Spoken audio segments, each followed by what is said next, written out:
Abangcwabi eBhayi bavakalisa inkxalabo ngokushokoxeka kweebhokisi zokungcwaba ngenxa yobhubhane we-COVID-19. Le meko ayincumisi kwaphela, sithetha nje kushiyeke iibhokisi ezimbini kweli shishini lokungcwaba lika-Odwa Durho.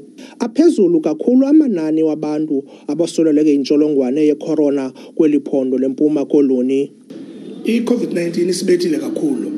Uyawukhumbula ke msasazi into yoba ngela xesha besikade siqhuba kuqala ii-numbers zemingcwabo ibingekho mikhulu kakhulu, but ngoku ngenxa yee-numbers zenyukile, i-COVID-19 iyasibhuqa, ii-coffin zethu ziyaphela. Iyabethakala kakhulu kwiimeko ze-COVID-19, especially ngeli xesha cause izinga lokufa linyuke kakhulu.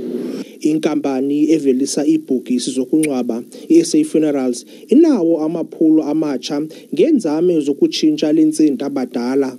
Okokuqala i-COVID-19 bhuti isi-stress kakhulu into yoba singabi na-stock kakuhle because abangcwabi bona bayafowuna every day because bayangcwaba, asina stock kakuhle nathi, but siyazama kangangoko umanufacture i-stock enough sikwazi ke uprovide for ii-customers zethu. Nangona urhulumente efake imiqathango engqingqwa ngeenzame zokuthintela ukunwenwa kolubhubhane, uluntu lubongozwe luthobele le mithetho yalobhubhane ingakumbi ngeli xesha leziyunguma.